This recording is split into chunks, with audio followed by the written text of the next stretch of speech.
Chapter 2. The Family. Strange to say, it was this change of clothes that interested the children most. But of course, you ought to have been told by now who they were. Though you must have guessed that there were only two of them and Kitty. Sometimes Kitty counted as one, she did for shoe bills, sometimes as only half, and sometimes she didn't count at all. For Phil was nearly 9 and Joan 7. And when you get to those ages, or anything like them, you can't be expected to include a little one like Kitty in everything. But the three were the very best of friends, except occasionally. And if Kitty was left out of some things, she was very well able to take care of herself, and more than made up for it in other things. She simply worshipped Phil, and he was ever so keen on her, though of course he never said so. There were times when Joan was disposed to be uppish.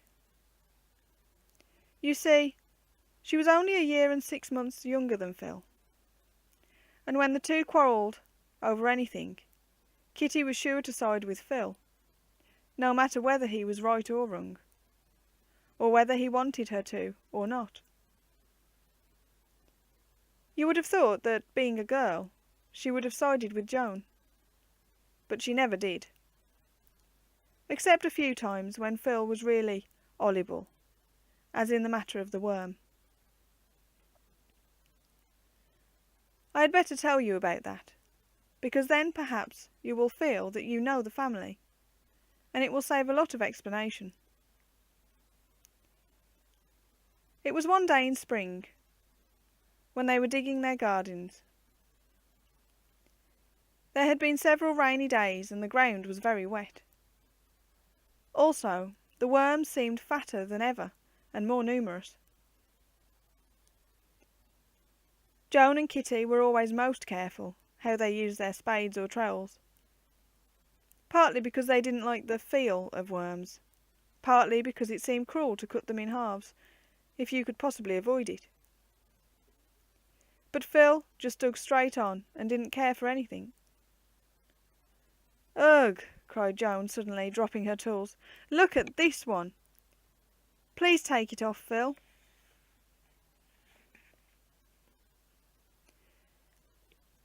Now it was an understood thing that nobody must do anything to anybody else's garden. But it had never quite been settled whether picking up worms counted or not. Sometimes Phil was willing to oblige, and sometimes he wasn't. "Pooh!" he said, glancing at the monster, which was certainly remarkably large and more than usually wriggly. "The way you squealed, I thought it was a rattlesnake. Still, I'll pick it up if you like." There was something in his expression that made Joan say, "No, no, Phil, please don't. I'll pick it up myself, I really will."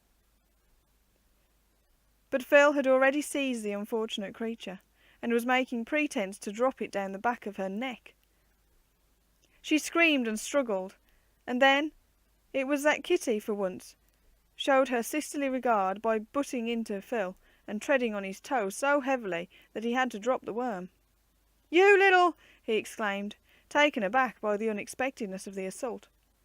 "Now I'll drop it down your neck." But both the girls, by now, were halfway to the kitchen, so he accepted his defeat with good grace and went on digging.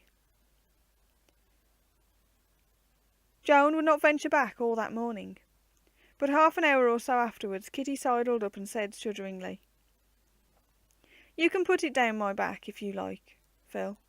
I didn't mean to run away." "Course not," said Phil, "and I didn't mean to put it down your neck either. But you'd better bolt now in case I do." His voice was stern, but he was really very pleased. It was something to have a little sister who believes in you, even when, as she says, you have been behaving your most horriblest.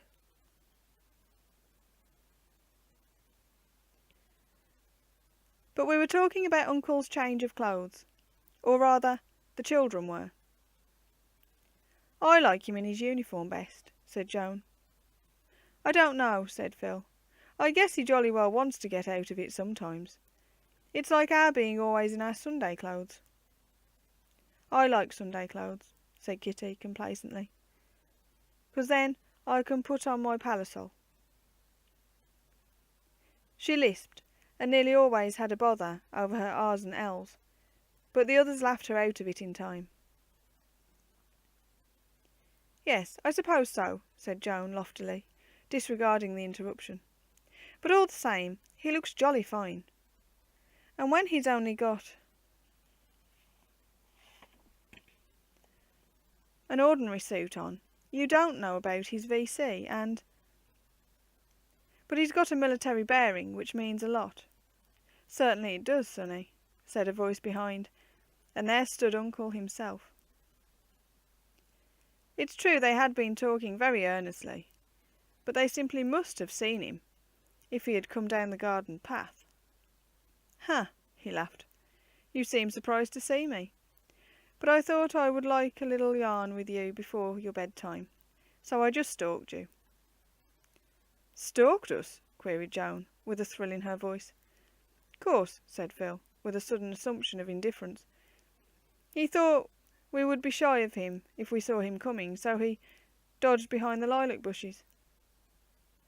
"And caught you nicely before you dreamt I was near. I wish stalking was always as easy. But no, I don't. There wouldn't be any fun in it." "What's stalking?" lisped Kitty, boldly taking his little finger. It was a way she had with her father. "Stalking, my dear? Why, stalking, isn't it, Phil?" "Yes," said Phil, flattered by this appeal to his knowledge. How did Uncle know he had joined the wolf cubs? "Kind of hunting, like you used to do in Africa. Will you tell us about it, please?" "Yes, please do," begged Joan. And before anyone quite knew how it had come about, Uncle was seated on the edge of a cucumber frame, with Kitty on his left knee. She was ever so careful, being prodded by Joan not to touch the right knee, while Joan and Phil sat on either side, eagerly drinking in every word he said. As for being shy, everybody forgot about it, though Joan had said to herself at tea time that she could never talk to this strange uncle as she had been used to talking to her own dear darling daddy. Mother presently peeped out of a bedroom window and smiled. An hour later, she peeped again. No one seemed to have moved an inch, and Uncle was still talking. Then it began to grow dark, and she sent Hannah to say something about bedtime. Hannah was gone quite a long while, and came back empty-handed. So Mother went herself. "Just 5 minutes more," begged Phil. "Only 5 minutes. Oh, Uncle, it's ripping. Did the lion snarl?" "Yes, but the next bullet finished him, and I'm afraid it must finish our story for tonight. Anyway." "So I should think," said Mother. "Else I shall be snarling next. You all ought to have been in bed and asleep long ago." When she went into their rooms to blow out their candles and say good night, Phil said gravely, "I think I shall be a hunter, Mum." But the two girls were not thinking of themselves at all. "Isn't he lovely?" chuckled Joan, for once bestowing a kiss on her doll that was obviously meant for someone else. And Kitty said, with a glance at the open door and a wistful sniff at the tobacco smoke which came floating up the stairs, "I wish my bed was bigger so Uncle could sleep with me."